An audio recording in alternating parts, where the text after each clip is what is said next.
Hey guys, and welcome to Pheas Airsoft, where today I'm going to unbox this TK45 T6.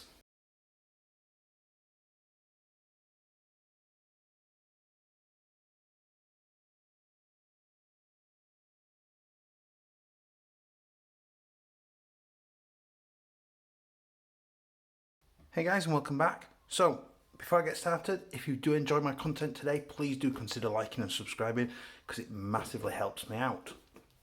And that said, we'll get started. So today I'm bringing this little beauty to you, courtesy of the great guys over at JTAC Customs. They have provided me with a brand new KWA T6 RONIN Tactical Series M4 variant. So we'll get started. Plain brown box as we've come to expect now from KWA. RONIN Tactical on the front. A few other features listed there. So it's an AEG 2.5, so that means it's non-recoil.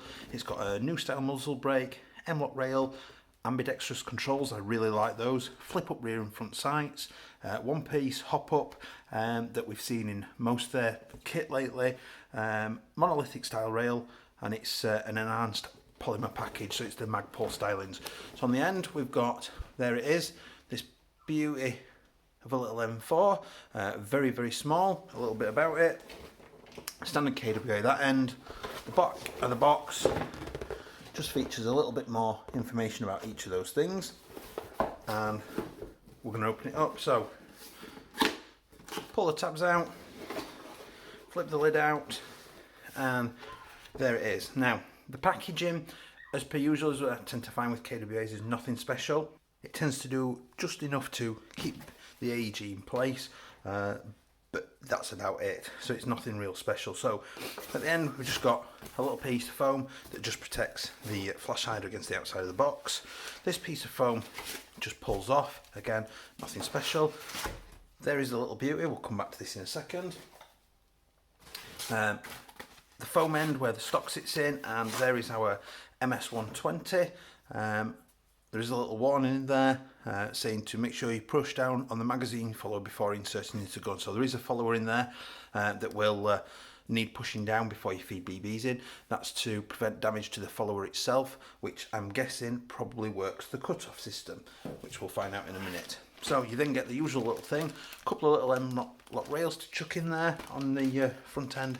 You get the FPS adjustment tool, which adjusts the spring guide in the back of the gearbox, and that raises and lowers the FPS, and then you get the usual little bits and pieces of KWA sticker and so on. So we'll get these out of the way, and there she is. What an absolute beauty. I absolutely love this thing. It is absolutely gorgeous. There's a fair old weight to it. It's probably in similar weight to the TK45C, obviously being very similar dimensions, very similar stock style. KWA do quite like this setup for their stock and like doing a variety of uppers.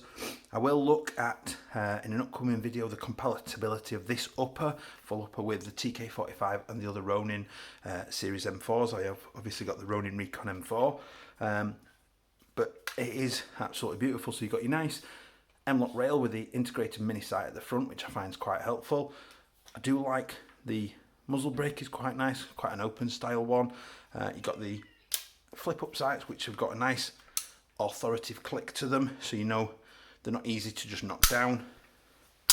You do need a good pull on them. So we've got the ejection port here. If we pull the charging handle, pops it open and releases back quite nicely, which has got a nice click to it.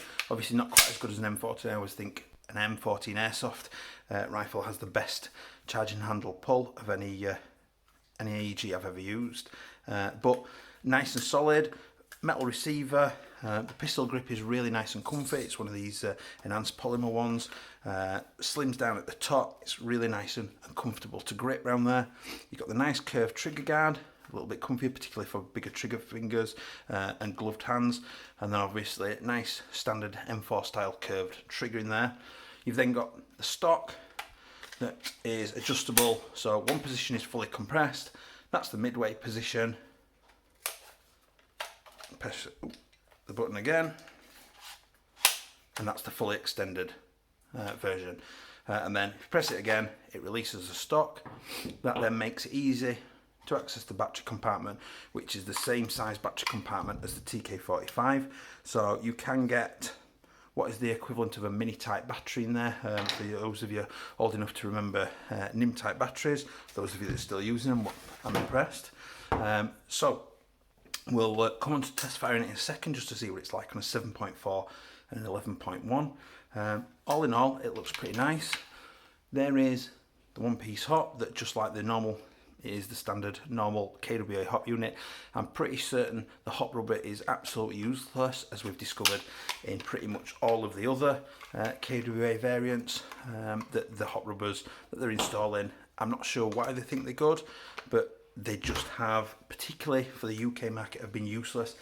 Perhaps they're designed to run at higher FPS with heavier weights.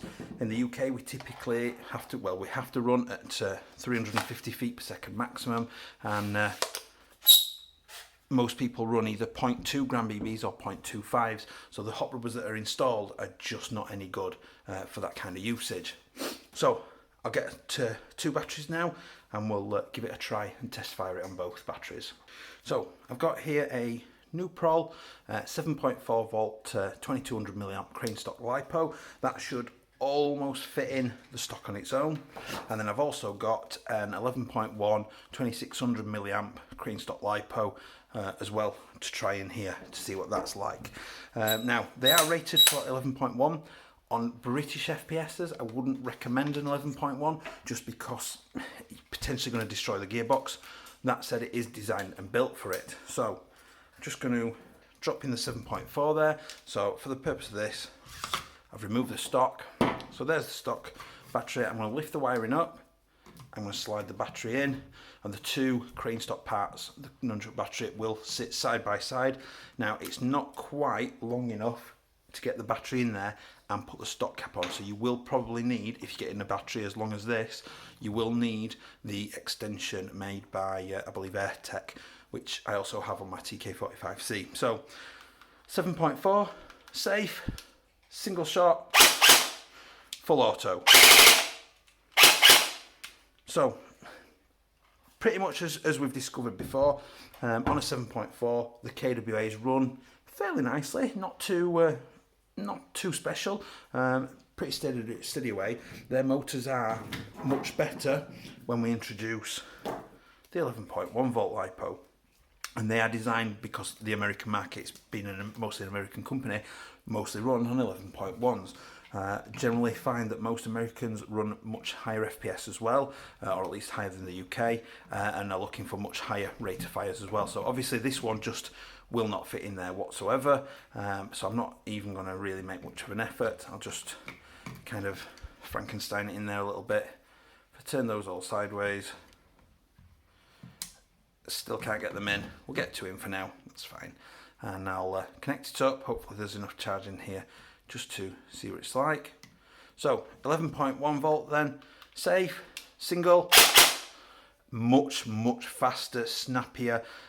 There is no denying that that is a lot cleaner and crisper. So I'll go full auto. As you can see from that, it completely changes it. That is a complete game changer to run this on. An 11.1 probably would be my bet of getting that in there. Now, I know some people are going to ask me about the gearbox. I don't know about the gearbox yet for definite, whether it's Titan compatible like the TK45, or if it's not, like the standard other RONIN Recon stuff, their normal recoil M4s. What I will do in another video coming up, probably next week, is I'll do a full disassembly and have a look inside the gearbox to confirm that one way or another. Having a look down the mag well, there is the tab there, so this will have, this will have the cut-off feature from the mags.